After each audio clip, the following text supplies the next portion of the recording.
People call me like that. I didn't do that. That wasn't my idea. I'm not sure. Maybe because I use some different kind of vocal styles and mix them in between the songs. So it's not that I'm using any kind of vocal effects, like artificial effects or whatever. I'm able to do those kind of stuff with my voice. And then some people started to call me like Mr. 1000 Voices. A little embarrassing for me. I don't really like that term. It's like, you don't like it? No, it's not. Okay. I listen to you. Sounds too spectacular. It's not like that. So. I listen to you tonight, then I try to find a new one. Maybe Mr. 7 Voices or so. 1000, a little exaggerated. Too many. Can you stop for a second? Yes. Okay. Well, it's a new album. Actually, it's our first album. It's called Fears, and I'm not sure if it came out like a couple of days ago. I think it came out in England in March or April or so. I know it came out later. Yeah, it came out later? Yeah. I'm not sure. Okay, yeah, maybe a couple of days. I'm not sure when it came out here in England. It came out in Germany in February. So.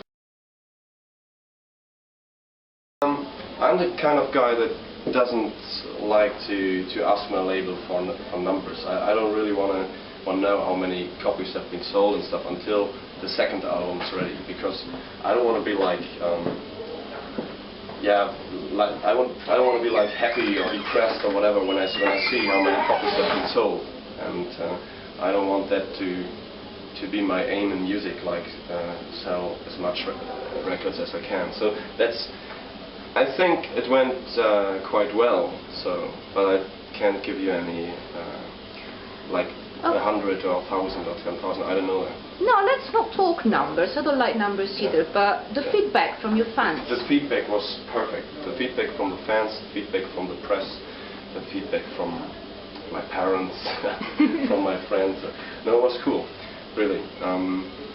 For me it was some kind of experiment to go back to my musical roots, actually, because actually I come from this kind of gothic rock, and I did some glam rock and electro stuff for many years. And then I went back to the kind of music where I actually feel home with. And I actually didn't mean to release it or whatever. I just wanted to write some songs and record them for myself.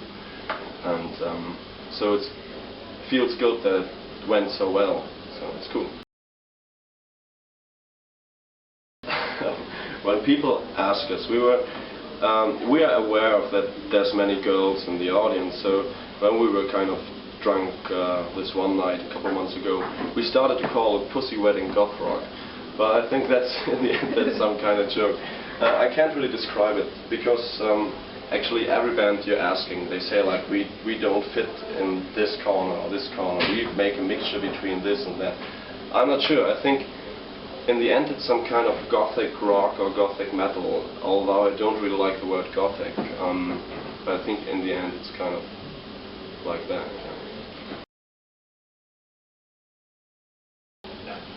When I'm listening to that album, never. Would you?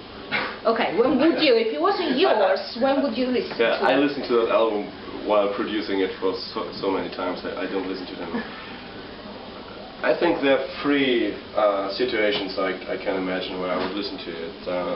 The album has a very romantic side, so when I was a little younger and were listening to this kind of music, I would listen to it with being together with a girl.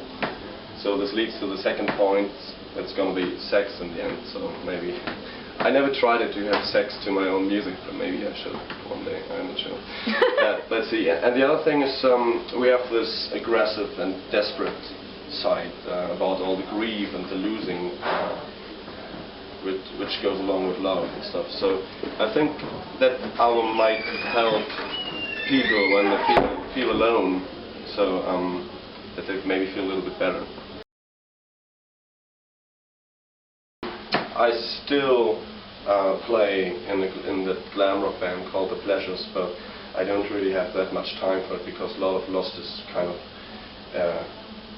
taking more and more and more time.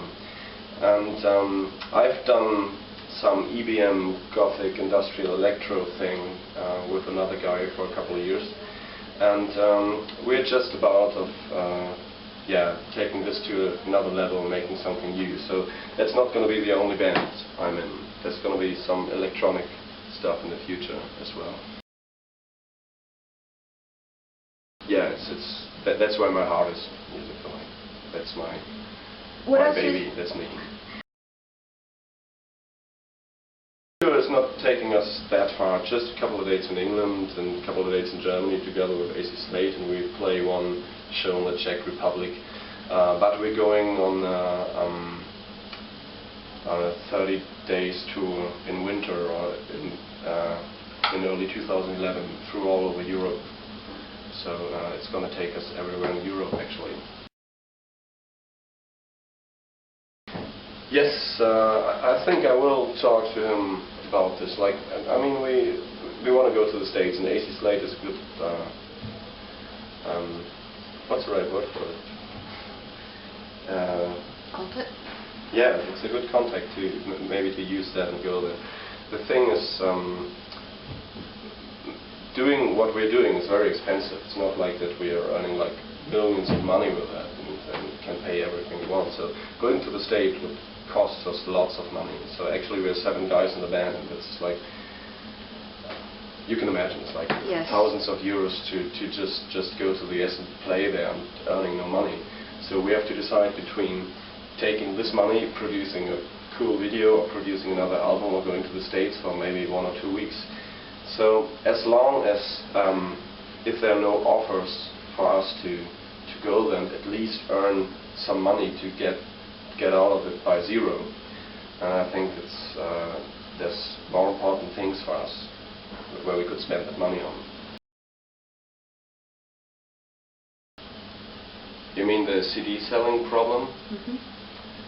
I don't know. I just read something in a German newspaper that when people buy your album, that maybe 40 times of the people have your album. So if you sell like 1,000 copies of your album, you can be sure that 40,000 people have it at home because they copy it and downloaded it illegally and stuff.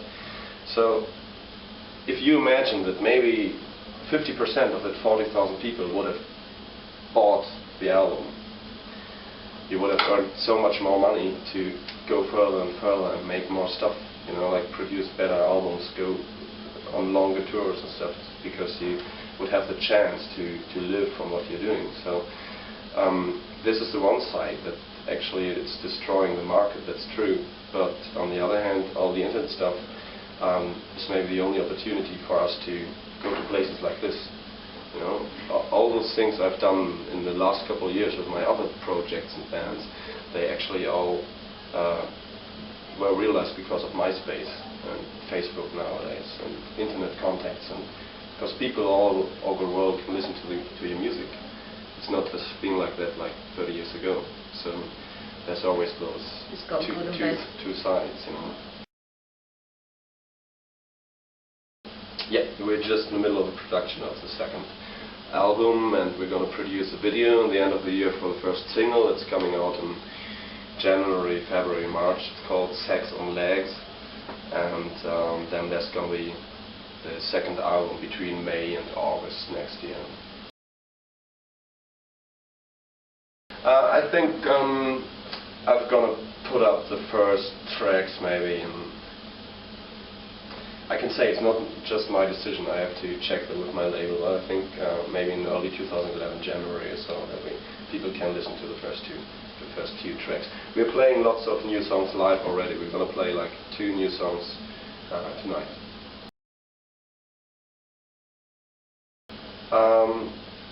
I'm a little excited about the show tonight because it's going to be the first show in England with this band.